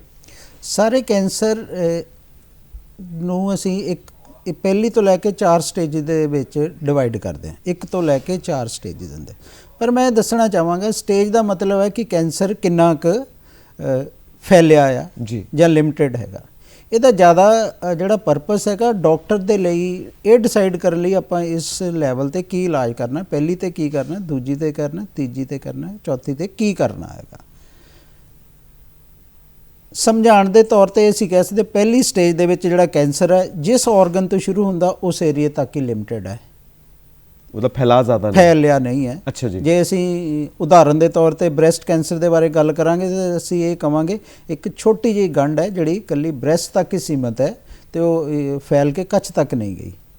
ਚੌਥੀ ਸਟੇਜ ਦੇ ਕੈਂਸਰ ਨੂੰ ਅਸੀਂ ਕਵਾਂਗੇ ਕਿ ਕੈਂਸਰ ਆਪਣੀ ਜਗ੍ਹਾ ਤੋਂ ਨਿਕਲ ਕੇ ਸਰੀਰ ਦੇ ਬਾਕੀ ਹਿੱਸਿਆਂ ਵਿੱਚ ਫੈਲ ਗਿਆ।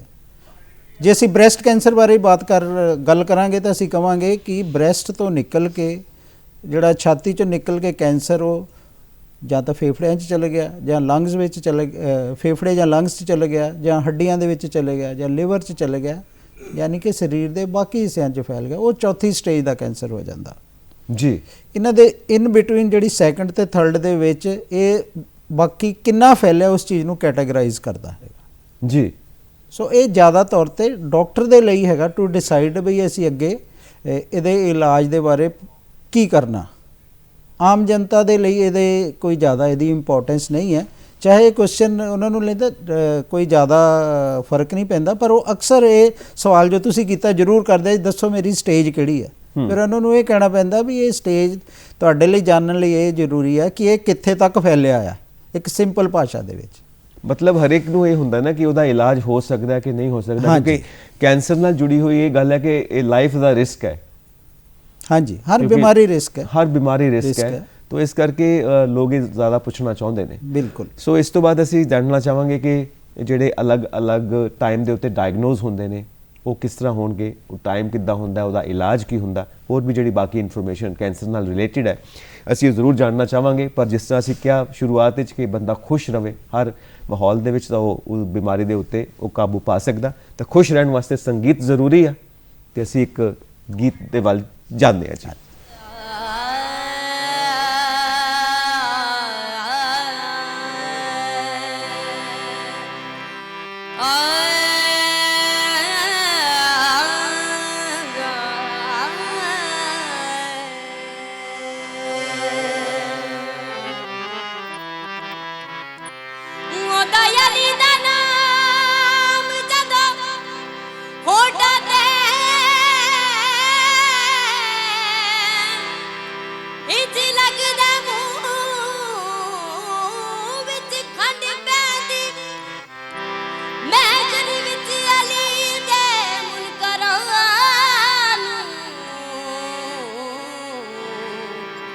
ਤੁਸੀਂ ਵੇਖਿਆ ਕਿਵੇਂ ਠੰਡ ਪੈਂਦੀ,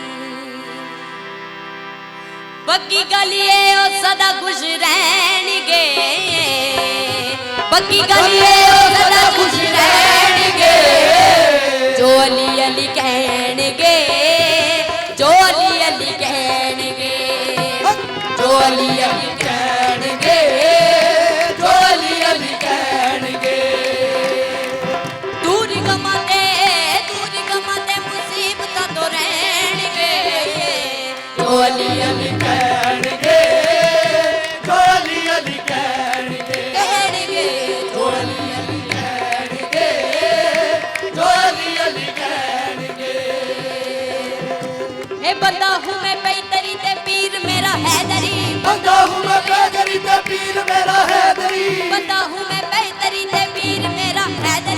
ਖਾਂਦਾ ਹੁੰਦਾ ਪੈਦਰੀ ਤੇ ਵੀਰ ਮੇਰਾ ਹੈਦਰੀ ਪੰਜ ਨਾਲੋਂ ਪੈਦਰੀ ਸਵਾ ਲੱਖ ਦਾ ਹੈਦਰੀ ਝੋਲੀ ਅਲੀ ਕਹਿਣਗੇ ਝੋਲੀ ਅਲੀ ਕਹਿਣਗੇ ਕਹਿਣਗੇ ਝੋਲੀ ਅਲੀ ਕਹਿਣਗੇ ਝੋਲੀ ਅਲੀ ਕਹਿਣਗੇ ਸਦਕਾ ਹੁਸੈਨ ਦਾ ਝੋਲੀ ਵਿੱਚ ਪਾਉਂਦਾ ਏ ਅਲੀ ਅਲੀ ਕਰੀਏ ਤੇ ਰੱਬ ਮੰਨ ਜਾਂਦਾ ਏ ਅਲੀ ਅਲੀ ਕਰੀਏ ਤੇ ਰੱਬ ਮੰਨ ਜਾਂਦਾ ਏ ਅਲੀ ਅਲੀ ਕਰੀਏ ਤੇ ਰੱਬ ਮੰਨ ਜਾਂਦਾ ਏ ਸਦਕਾ ਹੁਸੈਨ ਦਾ ਝੋਲੀ ਵਿੱਚ ਪਾਉਂਦਾ ਏ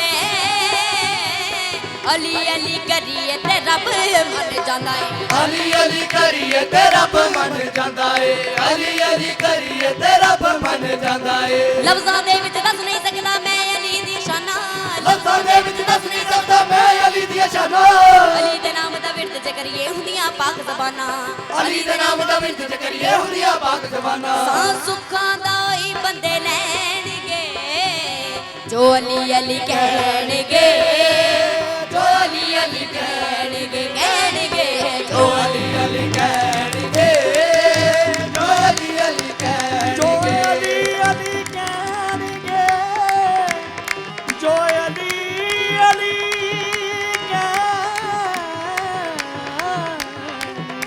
ਜੋ ਅਲੀ ਅਲੀ ਕਹਿਣਗੇ ਜੋ ਅਲੀ ਅਲੀ ਕਹਿਣਗੇ ਜੋ ਅਲੀ ਅਲੀ ਕਹਿਣਗੇ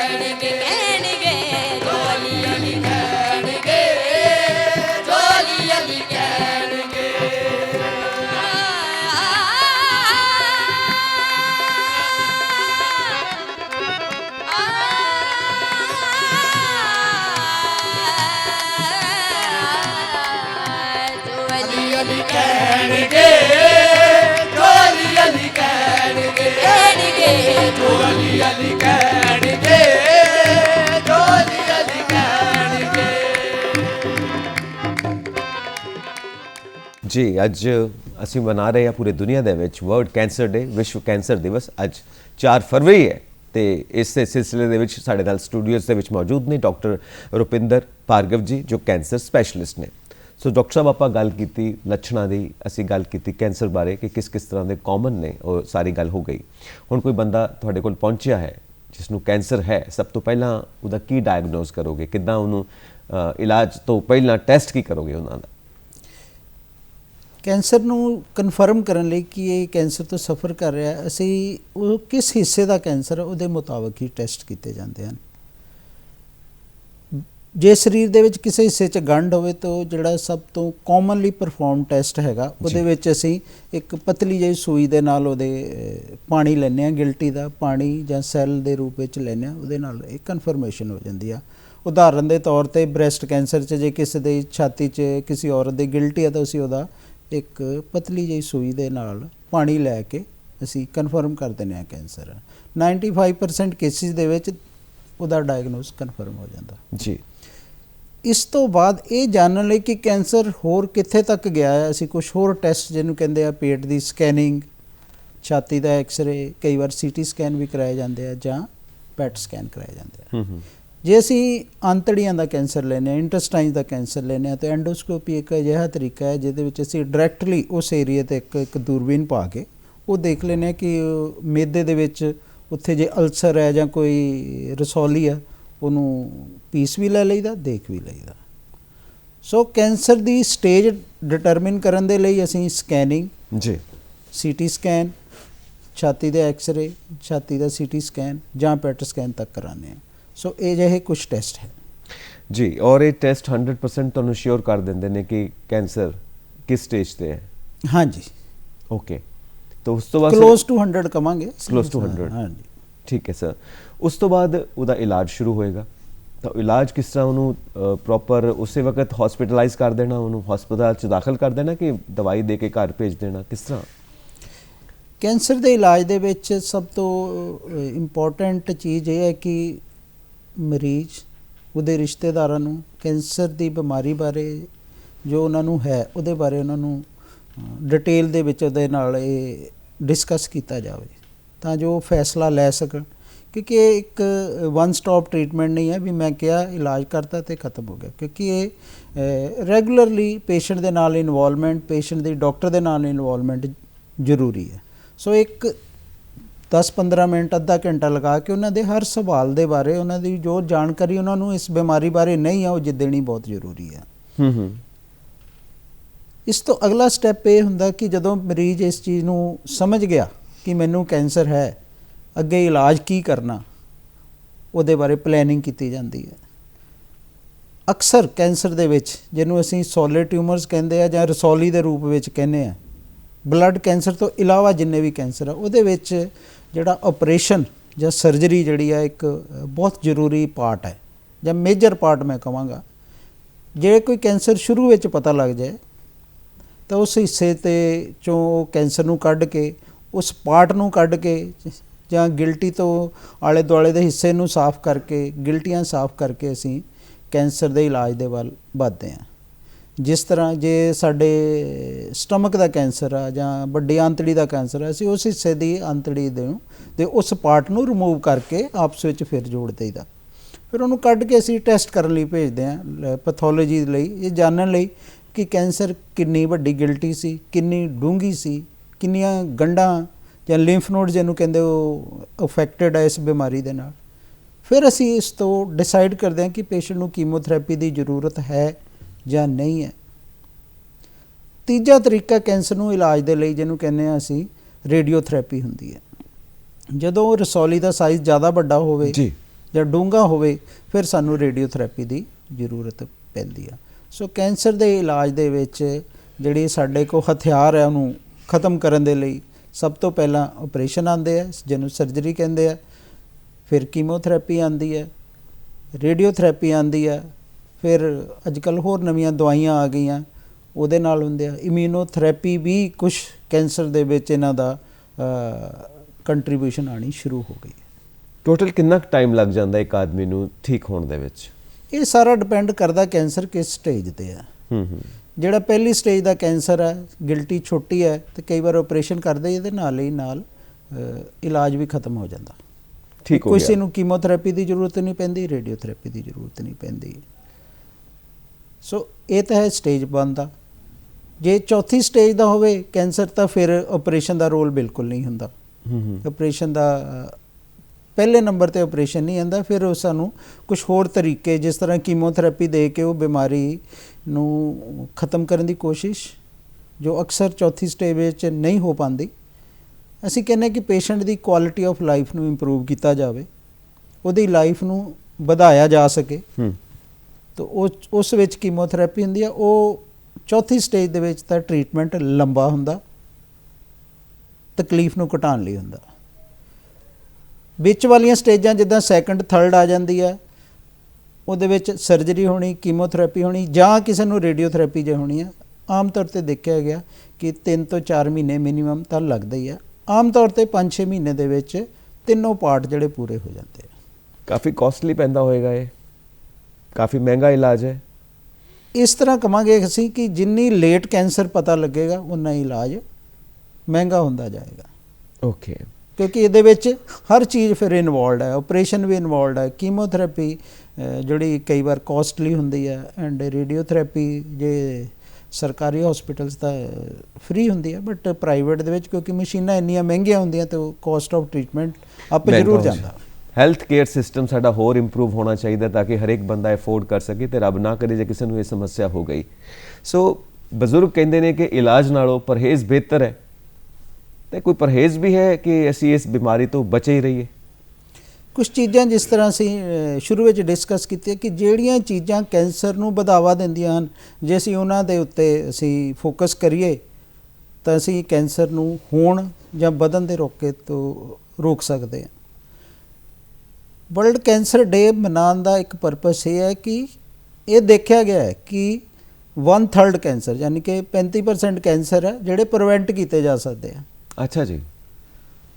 ਤੇ ਬਾਕੀ ਜਿਹੜੇ 35% ਹੈ ਜਿਹਨੂੰ ਅਸੀਂ ਪੂਰੀ ਤਰ੍ਹਾਂ ਟ੍ਰੀਟ ਕਰ ਸਕਦੇ ਹਾਂ। ਸੋ ਇਹੋ ਹੀ ਵਰਲਡ ਕੈਂਸਰ ਡੇ ਦਾ ਥੀਮ ਹੈਗਾ ਕਿ ਅਸੀਂ ਕਿੱਦਾਂ ਕੈਂਸਰ ਨੂੰ ਪ੍ਰੀਵੈਂਟ ਕਰਨਾ ਤੇ ਕਿੱਦਾਂ ਇਲਾਜ ਕਰਨਾ।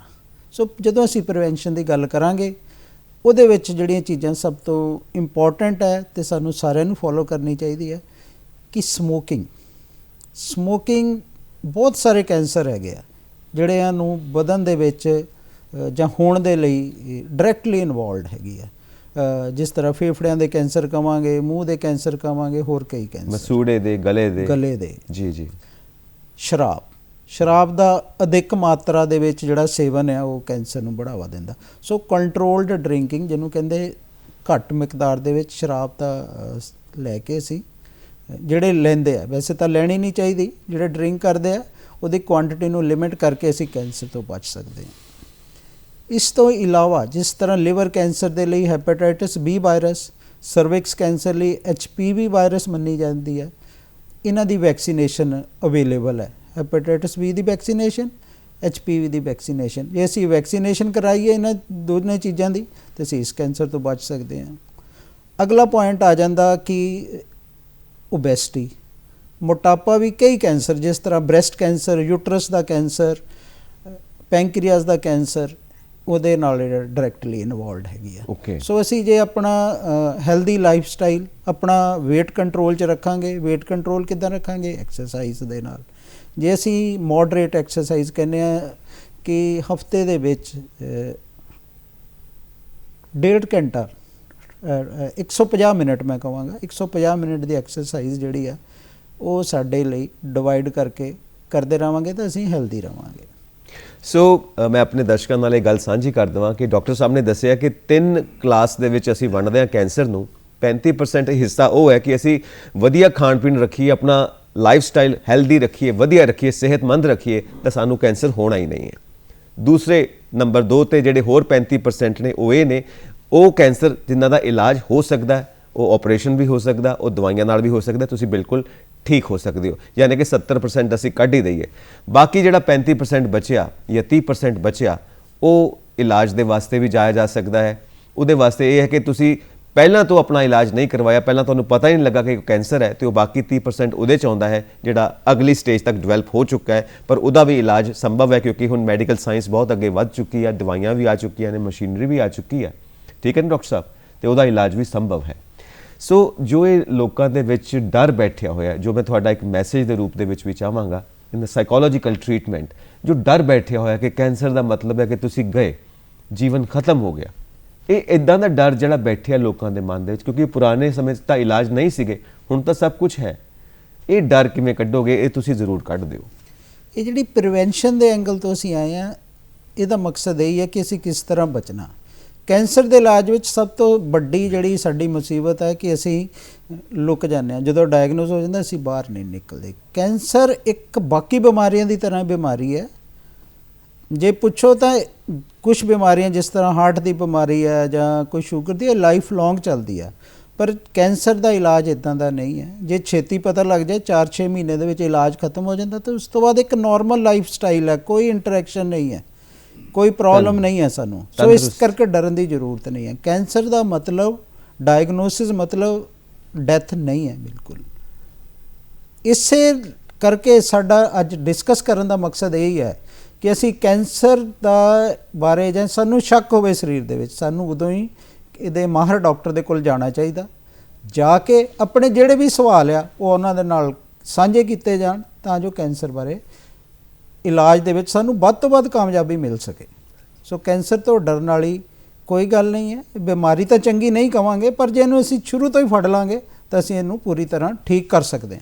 ਇੱਕ ਡਾਕਟਰ ਵਾਸਤੇ ਮੁਸ਼ਕਿਲ ਉਦੋਂ ਆਉਂਦੀ ਜਦੋਂ ਕੋਈ ਬੰਦਾ ਇਲਾਜ ਵਾਸਤੇ ਪਹੁੰਚਦਾ ਨਹੀਂ ਹੈ, ਜਾਂ ਬਹੁਤ ਦੇਰ ਨਾਲ ਪਹੁੰਚਦਾ ਹੈ, ਜਾਂ ਜਦੋਂ ਪਹੁੰਚਦਾ ਉਹ ਛੁਪਾਉਂਦਾ ਹੈ ਆਪਣੀ ਬਿਮਾਰੀ ਨੂੰ, ਪੂਰੀ ਤਰ੍ਹਾਂ ਗੱਲ ਖੋਲ ਕੇ ਨਹੀਂ ਦੱਸਦਾ ਡਾਕਟਰ ਨੂੰ ਆਪਣੇ ਅੰਦਰ ਜੋ ਉਹਦੇ ਬੀਤ ਰਿਹਾ, ਜੋ ਮਹਿਸੂਸ ਕਰ ਰਿਹਾ। ਉਦੋਂ ਤੁਹਾਨੂੰ ਦਿੱਕਤ ਆਉਂਦੀ ਹੋਏਗੀ, ਉਹਦੇ ਬਾਰੇ ਕੀ ਕਹੋਗੇ? ਅਕਸਰ ਦਿੱਕਤ ਆਉਂਦੀ ਹੈ। ਰੋਜ਼ ਅਸੀਂ ਕਿਸੇ ਨਾ ਕਿਸੇ ਤਰ੍ਹਾਂ ਦੀ ਅਲੱਗ ਤਰ੍ਹਾਂ ਦੀ ਦੇਖਦੇ ਵੀ ਹਾਂ।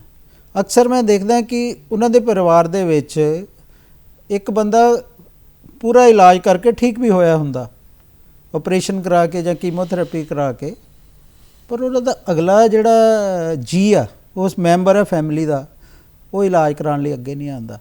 ਆਪਣੇ ਪਰਿਵਾਰ ਦੇ ਵਿੱਚ ਸਭ ਕੁਝ ਦੇਖਣ ਦੇ ਬਾਵਜੂਦ ਵੀ ਉਹ ਇਲਾਜ ਤੋਂ ਇੰਨਾ ਡਰ ਜਾਂਦਾ ਹੈ। ਇਹ ਅਕਸਰ ਅਸੀਂ ਦੇਖਦੇ ਹਾਂ। ਇਹ ਡਰਨਾ ਨਹੀਂ ਹੈ। ਇਨ ਫੈਕਟ ਜੇ ਤੁਸੀਂ ਦੇਖਦੇ ਹੋ, ਤੁਹਾਡਾ ਪਰਿਵਾਰ ਦਾ ਇੱਕ ਮੈਂਬਰ ਜਾਂ ਤੁਹਾਡੇ ਦੋਸਤ ਜਾਂ ਤੁਹਾਡੇ ਫੈਮਿਲੀ ਰਿਲੇਸ਼ਨ ਬਾਕੀ ਦੇ 'ਚ ਇੱਕ ਬੰਦਾ ਕੈਂਸਰ ਦੇ ਇਲਾਜ ਨਾਲ ਠੀਕ ਹੋਇਆ ਤਾਂ ਇੱਕ ਮੋਟੀਵੇਸ਼ਨ ਹੋਣਾ ਚਾਹੀਦਾ ਡਰਨ ਦੀ ਜਗ੍ਹਾ ਤੇ। ਤਾਂ ਇਹ ਚੀਜ਼ਾਂ ਤੋਂ ਅਸੀਂ ਅੱਗੇ ਮੂਵ ਕਰਨਾ ਹੈ, ਅੱਗੇ ਨਿਕਲ ਕੇ ਆਉਣਾ ਹੈ। ਇਹਨੂੰ ਛੁਪਾਵਾਂਗੇ ਤਾਂ ਇਲਾਜ ਸਾਡਾ ਉਨਾ ਲੰਬਾ ਤੇ ਕੰਪਲਿਕੇਟਡ ਹੋਏਗਾ, ਉਨਾ ਹੀ ਸਾਨੂੰ ਕਾਮਯਾਬੀ ਘੱਟ ਮਿਲੇਗੀ। ਸੋ ਕੈਂਸਰ ਸ਼ੁਰੂ ਵਿੱਚ ਫੜਿਆ ਜਾਵੇ, cancer is preventable, cancer is treatable, cancer is curable. So ਤਿੰਨੇ ਲਾਈਨਾਂ ਹੈ, ਇਹੋ ਹੀ ਮਕਸਦ ਹੈ ਸਾਡਾ, ਲੋਕਾਂ ਨੂੰ ਸੁਨੇਹਾ ਦੇਣਾ ਕਿ ਕੈਂਸਰ ਨੂੰ ਅਸੀਂ ਛੇਤੀ ਤੋਂ ਛੇਤੀ ਫੜੀਏ ਤਾਂ ਜੋ ਇਲਾਜ ਦੇ ਵਿੱਚ ਵੱਧ ਤੋਂ ਵੱਧ ਸਾਨੂੰ ਕਾਮਯਾਬੀ ਮਿਲੇ। ਜੀ, ਔਰ ਇਹਦੇ ਬਾਰੇ ਹੋਰ ਵੀ ਜਾਣਕਾਰੀ ਹਾਸਿਲ ਕਰੋ, ਕਿਉਂਕਿ ਅੱਜ ਕੱਲ੍ਹ ਤੇ ਬਹੁਤ ਕੁਝ ਸੋਰਸਿਸ ਨੇ, ਤੁਸੀਂ ਨੈੱਟ ਦੇ ਉੱਤੋਂ ਜਾਣਕਾਰੀ ਹਾਸਿਲ ਕਰ ਸਕਦੇ ਹੋ। ਨਾਲ ਦੀ ਨਾਲ ਉਹਨਾਂ ਲੋਕਾਂ ਨੂੰ ਵੀ ਜਾਣਕਾਰੀ ਦੇ ਸਕਦੇ ਹੋ ਜਿਨ੍ਹਾਂ ਨੂੰ ਇਹਨਾਂ ਬਾਰੇ ਜਾਣਕਾਰੀ ਨਹੀਂ ਹੈ, ਕਿਉਂਕਿ ਇਹ 4 ਫਰਵਰੀ ਜਿਹੜੀ ਹੈ ਇੱਕ ਮੁਹਿੰਮ ਦੇ ਤੌਰ ਤੇ ਹੈ, ਇੱਕ ਮਿਸ਼ਨ ਹੈ ਜੋ ਪੂਰੀ ਦੁਨੀਆ ਦੇ ਵਿੱਚ ਅਸੀਂ ਚਲਾਇਆ ਹੋਇਆ। ਅਤੇ ਇਸ ਮਿਸ਼ਨ ਦੇ ਵਿੱਚ ਸਾਡਾ ਸਾਰਿਆਂ ਦਾ ਇਹ ਫਰਜ਼ ਬਣਦਾ ਕਿ ਅਸੀਂ ਵੱਧ ਤੋਂ ਵੱਧ ਕੈਂਸਰ ਬਾਰੇ ਜਾਣਕਾਰੀ ਲੋਕਾਂ ਦੇ ਵਿੱਚ ਪਹੁੰਚਾਈਏ ਤਾਂ ਕਿ ਜਿਨ੍ਹਾਂ ਦਾ ਇਲਾਜ ਹੋਣਾ ਉਹਨਾਂ ਦਾ ਇਲਾਜ ਸੰਭਵ ਹੋ ਸਕੇ, ਤੇ ਜਿਨ੍ਹਾਂ ਦੀ ਜ਼ਿੰਦਗੀ ਇੱਕ ਪਰਹੇਜ਼ ਨਾਲ ਬਚਦੀ ਹੈ ਉਹਨਾਂ ਨੂੰ ਪਰਹੇਜ਼ ਬਾਰੇ ਵੀ ਦੱਸੀਏ ਕਿ ਕਿੱਦਾਂ ਤੁਸੀਂ ਆਪਣਾ ਹੈਲਦੀ ਲਾਈਫ ਸਟਾਈਲ ਅਪਣਾ ਸਕਦੇ ਹੋ। ਤੇ ਨਾਲ ਜਿੱਥੇ ਟ੍ਰੀਟਮੈਂਟ ਵਾਸਤੇ ਜਾਣਾ ਪਵੇ ਤਾਂ ਮਾਹਿਰ ਮੌਜੂਦ ਨੇ, ਦਵਾਈਆਂ, ਆਪਰੇਸ਼ਨ ਸਭ ਕੁਝ ਮੌਜੂਦ ਹੈ। ਮੈਡੀਕਲ ਸਾਇੰਸ ਬਹੁਤ ਤਰੱਕੀ ਕਰ ਚੁੱਕੀ ਹੈ, ਤੁਸੀਂ ਇਹਦਾ ਇਲਾਜ ਵੀ ਕਰਵਾ ਸਕਦੇ ਹੋ ਔਰ ਭਲੇ ਚੰਗੇ ਹੋ ਸਕਦੇ ਹੋ, ਬਿਲਕੁਲ ਨਾਰਮਲ ਲਾਈਫ ਤੁਸੀਂ ਜੀ ਸਕਦੇ ਹੋ। ਕੋਈ ਐਸਾ ਇਨਸੀਡੈਂਟ ਜੋ ਜ਼ਿੰਦਗੀ ਦੇਵੇ ਸਾਡੇ ਸੁਣਨ ਵਾਲਿਆਂ ਨੂੰ, ਸਾਡੇ ਦੇਖਣ ਵਾਲੇ ਦਰਸ਼ਕਾਂ ਨੂੰ, ਲਾਈਫ ਦੇ ਵਿੱਚ ਕੋਈ ਲਾਈਫ ਚੇਂਜਿੰਗ ਇਨਸੀਡੈਂਟ ਹੋਇਆ ਤੁਹਾਡੀ ਜ਼ਿੰਦਗੀ ਦੇ ਵਿੱਚ? ਅਕਸਰ ਮੈਂ ਦੇਖਦਾ, ਮੈਂ 20 ਸਾਲ ਤੋਂ ਬਾਅਦ ਸਮੇਂ ਤੋਂ ਕੈਂਸਰ ਦੀ ਬਿਮਾਰੀ ਦੇ ਇਲਾਜ ਤੇ ਆਪਰੇਸ਼ਨਾਂ ਦੇ ਵਿੱਚ ਜੁੜਿਆ। ਮੈਨੂੰ ਦੇਖ ਕੇ ਬਹੁਤ ਖੁਸ਼ੀ ਹੁੰਦੀ ਹੈ ਕਿ ਜਿਹੜੇ ਅੱਜ ਤੋਂ 20-25 ਸਾਲ ਪਹਿਲਾਂ ਜਿਨ੍ਹਾਂ ਨੇ ਮੇਰੇ ਤੋਂ ਇਲਾਜ ਕਰਾਇਆ, ਮੇਰੇ ਤੋਂ ਜਾਂ ਕਿਸੇ ਹੋਰ ਕਿਤੋਂ ਵੀ ਕਰਾਇਆ, ਤੇ ਉਹ ਇਲਾਜ ਤੋਂ ਪੂਰੀ ਤਰ੍ਹਾਂ ਠੀਕ ਹੋ ਕੇ ਜਦੋਂ ਆ ਕੇ ਸ਼ੇਅਰ ਕਰਦੇ ਆ ਸਾਡੇ ਨਾਲ, ਫਿਰ ਅਸੀਂ ਉਹਨਾਂ ਦੇ ਇੱਕ ਤਰ੍ਹਾਂ ਫੈਮਿਲੀ ਮੈਂਬਰ ਹੀ ਬਣ ਜਾਂਦੇ ਹਾਂ। ਤੇ ਉਹਨਾਂ ਦੇ ਬੱਚਿਆਂ ਦੇ ਫੰਕਸ਼ਨ ਸਾਰਿਆਂ ਦੇ ਵਿੱਚ ਉਸੇ ਤਰ੍ਹਾਂ ਸ਼ੇਅਰ ਕਰਕੇ ਜੋ ਉਹਨਾਂ ਦੇ ਚਿਹਰੇ ਤੇ ਖੁਸ਼ੀ ਹੁੰਦੀ ਹੈ, ਉਹ ਇੱਕ ਅਲੱਗ ਹੀ ਤਰ੍ਹਾਂ ਦੀ ਇੱਕ ਫੀਲਿੰਗ ਹੈ। ਤੇ ਉਹ ਸਾਨੂੰ ਬਹੁਤ ਮੋਟੀਵੇਟ ਕਰਦੀ ਹੈ ਐਂਡ ਪਬਲਿਕ ਨੂੰ ਵੀ ਉਨੀ ਜ਼ਿਆਦਾ ਮੋਟੀਵੇਸ਼ਨ ਆਉਂਦੀ ਹੈ। ਮਤਲਬ ਤੁਸੀਂ ਉਹਨਾਂ ਦੇ ਫੰਕਸ਼ਨਸ ਤੇ ਉਹਨਾਂ ਦੇ ਘਰ ਜਾਂਦੇ ਹੋ? ਅਕਸਰ ਔਰ ਬਹੁਤ ਖੁਸ਼ੀ ਹੁੰਦੀ ਹੈ। ਪਰ ਤੁਸੀਂ ਉੱਥੇ ਤਾਂ ਕੁਝ ਖਾਣਾ ਪੀਣਾ ਨਹੀਂ, ਕਿਉਂਕਿ ਤੁਸੀਂ ਡਾਕਟਰ ਹੋ, ਤੁਸੀਂ ਮਨਾ ਕਰ ਦਿੰਦੇ ਹੋ ਕਿ ਮੈਂ ਇਹ ਸਭ ਨਹੀਂ ਖਾਵਾਂਗਾ, ਔਰ ਉਹਨਾਂ ਨੂੰ ਵੀ ਕਹਿੰਦੇ ਹੋਗੇ ਨਹੀਂ ਨਹੀਂ ਬਈ ਇਹ ਤੋਂ ਵੀ ਪਰਹੇਜ਼ ਕਰੋ। ਤਾਂ ਉਸ ਵਕਤ ਮਾਹੌਲ ਕੀ ਮਜ਼ਾਕ ਵਾਲਾ ਬਣਦਾ ਹੋਵੇਗਾ? ਅਸੀਂ ਥੋੜਾ ਲਾਈਟਰ ਸਾਈਡ ਲੈ ਲੈਂਦੇ ਹਾਂ। ਦੇਖੋ, ਖਾਣ ਦੇ ਪਰਹੇਜ਼ ਅਸੀਂ ਇੱਕ ਸਹੀ ਤਰੀਕੇ ਨਾਲ ਖਾਣਾ ਹੈ, ਪਰ ਖਾਣੇ ਨੂੰ ਇੰਜੋਏ ਤਾਂ ਕਰਨਾ ਹੀ ਹੈ। ਹਾਂਜੀ ਹਾਂਜੀ। ਸੋ ਕਿਸੇ ਫੰਕਸ਼ਨ ਤੇ ਕਿਸੇ ਵੀ ਕੈਂਸਰ ਪੇਸ਼ੈਂਟ ਨੂੰ ਜਾਂ ਆਮ ਲੋਕਾਂ ਨੂੰ ਕਿਸੇ ਫੰਕਸ਼ਨ ਤੇ ਕੁਝ ਖਾਣਾ ਇੰਜੋਏ ਕਰਨ ਤੋਂ ਕੋਈ ਬੰਦਿਸ਼ ਨਹੀਂ ਹੈ। ਓਕੇ, ਮਤਲਬ ਪਰ ਜੇ ਤੁਸੀਂ ਪ੍ਰੋਵਾਈਡਡ ਅਗਲੇ ਦਿਨ ਉਨੀ ਐਕਸਰਸਾਈਜ਼ ਕਰ ਲੈਂਦੇ ਹੋ, ਉਨੀ ਵਾਕ ਵੱਧ ਕਰ ਲੈਂਦੇ ਹੋ, ਉਹ ਬੈਲੈਂਸ ਜੇ ਰੱਖਦੇ ਹੋ ਤਾਂ ਇੰਜੋਇਮੈਂਟ ਤਾਂ ਅਸੀਂ ਲਾਈਫ ਤਾਂ ਹੈ ਹੀ ਇੰਜੋਇਮੈਂਟ ਕਰਨ ਲਈ ਹੈ ਕਿਸੇ ਰੂਪ ਵਿੱਚ, ਖੇਲ ਕੇ, ਖਾ ਕੇ, ਦੇਖ ਕੇ, ਤਾਂ ਉਹਨੂੰ ਤਾਂ ਪੈਰਲਲ ਚੱਲਣਾ ਹੀ ਚੱਲਣਾ ਹੈ, ਬਟ ਨਾਲ ਆਪਣਾ ਹੈਲਦੀ ਸਿਸਟਮ। ਤੇ ਉਸ ਵਕਤ ਜੇ ਤੁਹਾਨੂੰ ਕੋਈ ਕਹੇ ਡਾਕਟਰ ਸਾਹਿਬ ਕੋਈ ਟਿਪਸ ਦੇ ਦਿਓ, ਉਹ ਫੰਕਸ਼ਨ ਦੇ ਵਿੱਚ ਖਾਣਾ ਖਾਂਦੇ ਆਈਸਕ੍ਰੀਮ ਦੀ ਪਲੇਟ ਫੜੀ ਹੋਈ ਹੈ, ਤਾਂ ਤੁਸੀਂ ਟਿਪਸ ਦਿੰਦੇ ਹੋ? ਉਹਨਾਂ ਨੂੰ ਕਹੀਦਾ ਅੱਜ ਤੁਸੀਂ ਜ਼ਿਆਦਾ ਖਾ ਲਓ ਸਵੇਰੇ। ਫਿਰ ਵੀ ਥੋੜੇ ਬਹੁਤ ਟਿਪਸ ਜੇ ਕੋਈ ਚਾਹਵੇ ਤਾਂ? ਹਾਂ, ਬੇਸਿਕਲੀ ਉਹੀ ਚੀਜ਼ਾਂ, ਹਰੀਆਂ ਸਬਜ਼ੀਆਂ, ਫਰੂਟ, ਇਹਨਾਂ ਦਾ ਸੇਵਨ ਵੱਧ ਤੋਂ ਵੱਧ ਕਰਨਾ ਚਾਹੀਦਾ। ਫਰੂਟ ਤੇ ਜਿਹੜੀਆਂ ਵੈਜੀਟੇਬਲਸ ਨੂੰ ਇੱਕ ਜ਼ਰੂਰੀ ਪਾਰਟ ਆਪਣੇ ਖਾਣੇ ਦਾ ਬਣਾਉਣਾ ਚਾਹੀਦਾ। ਹਾਂਜੀ। ਪ੍ਰੀਜ਼ਰਵਡ ਚੀਜ਼ਾਂ ਨੂੰ ਅਵੋਇਡ ਕਰਨਾ ਚਾਹੀਦਾ। ਡੱਬਾ ਬੰਦ ਜੂਸਿਸ ਜਿਹੜੇ ਉਹਨਾਂ ਨੂੰ ਅਵੋਇਡ ਕਰਨਾ ਚਾਹੀਦਾ ਹੈਗਾ। ਦੁੱਧ ਲਿਮਿਟਿਡ ਕੁਆਂਟੀਟੀ ਦੇ ਵਿੱਚ। ਓਕੇ। ਹਾਂਜੀ, ਜ਼ਿਆਦਾ ਨਹੀਂ, ਜ਼ਿਆਦਾ ਜਿੰਨਾ ਤੁਹਾਡੀ ਸਰੀਰ ਦੀ ਰਿਕੁਆਇਰਮੈਂਟ ਹੈ। ਜੇ ਤੁਹਾਡਾ ਫਿਜ਼ੀਕਲ ਵਰਕ ਹੈ, ਜਿਹੜੇ ਖੇਤਾਂ 'ਚ ਸਾਡੇ ਕਿਸਾਨ ਭਰਾ ਕੰਮ ਕਰਦੇ ਨੇ, ਉਹਨਾਂ ਨੂੰ ਕੋਈ ਫਰਕ ਨਹੀਂ ਹੈ ਕਿਉਂਕਿ ਉਹਨਾਂ ਨੇ ਕੰਜ਼ਿਊਮ ਕਰਦੇ ਨੇ। ਪਰ ਮੇਰੇ ਵਰਗੇ ਜਿਹਨੇ ਚੇਅਰ ਤੇ ਬੈਠ ਕੇ ਜਾਂ ਖੜੇ ਹੋ ਕੇ ਹੀ ਕੰਮ ਕਰਨਾ, ਉਹਦੇ ਲਈ ਦੁੱਧ ਦੀ ਜ਼ਿਆਦਾ 2 ਕੱਪ ਬਹੁਤ ਨੇ, ਸਫੀਸ਼ੀਐਂਟ ਹੈ ਇੱਕ ਆਮ ਬੰਦੇ ਦੇ ਲਈ। ਠੀਕ ਹੈ ਜੀ। ਬਾਕੀ ਦਾਲ ਸਬਜ਼ੀਆਂ ਤੁਸੀਂ ਚੰਗੀ ਮਾਤਰਾ 'ਚ ਲਵੋ। ਹਾਂਜੀ, ਬਹੁਤ ਬਹੁਤ ਸ਼ੁਕਰੀਆ, ਤੁਸੀਂ ਸਾਡੇ ਦਰਸ਼ਕਾਂ ਨਾਲ ਆਪਣਾ ਸਾਰਾ ਤਜਰਬਾ ਸਾਂਝਾ ਕੀਤਾ। ਆਲ ਦਾ ਬੈਸਟ ਔਰ ਸਾਡੇ ਵੱਲੋਂ ਸ਼ੁਭ ਇੱਛਾਵਾਂ। ਥੈਂਕ ਯੂ, ਬਹੁਤ ਬਹੁਤ ਸ਼ੁਕਰੀਆ ਜੀ। ਉਸ ਰੱਬ ਤੋਂ ਇੱਕੋ ਮੰਗ ਮੈਨੂੰ, ਤੇਰੇ ਪਿਆਰ ਦਾ ਚੜ ਗਿਆ ਰੰਗ ਮੈਨੂੰ। ਉਸ ਰੱਬ ਤੋਂ ਇੱਕੋ ਮੰਗ ਮੈਨੂੰ, ਮੈਂ ਪਾਈ ਜਾਵਾਂ ਬਾਤ ਇਸ਼ਕ ਦੀ, ਪਾਈ ਜਾਵਾਂ ਬਾਤ ਇਸ਼ਕ ਦੀ, ਤੈਥੋਂ ਪਰੇ ਹੁੰਗਾਰੇ ਜਾਵਾਂ।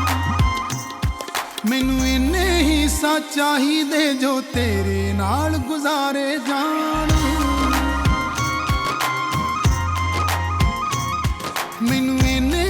ਹਿੱਸਾ ਚਾਹੀਦੇ ਜੋ ਤੇਰੇ ਨਾਲ ਗੁਜ਼ਾਰੇ ਜਾਣ।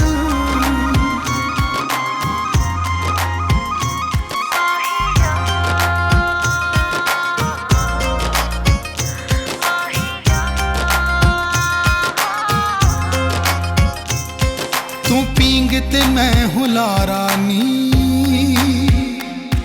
ਤੂੰ ਨਦੀ ਤੇ ਮੈਂ ਕਿਨਾਰਾ ਨੀ, ਰੱਬ ਵਰਗਾ ਤੇਰਾ ਸਹਾਰਾ ਨੀ। ਓ ਮੈਂ ਜਾਨ ਤੇਰੇ ਤੋਂ ਵਾਰਾ ਨੀ, ਇਵੇਂ ਨਾਤਾ ਤੇਰੇ ਨਾਲ ਰਵੇ, ਨਾਤਾ ਤੇਰੇ ਨਾਲ ਰਵੇ, ਮੇਰੇ ਦਿਨ ਤੇ ਰਾਤ ਸਵਾਰੇ ਜਾਣ। ਮੈਨੂੰ ਇੰਨੇ ਹਿੱਸਾ ਚਾਹੀਦੇ ਜੋ ਤੇਰੇ ਨਾਲ ਗੁਜ਼ਾਰੇ ਜਾਣ। ਮੈਨੂੰ ਇੰਨੇ ਹਿੱਸਾ ਚਾਹੀਦੇ ਜੋ ਤੇਰੇ ਨਾਲ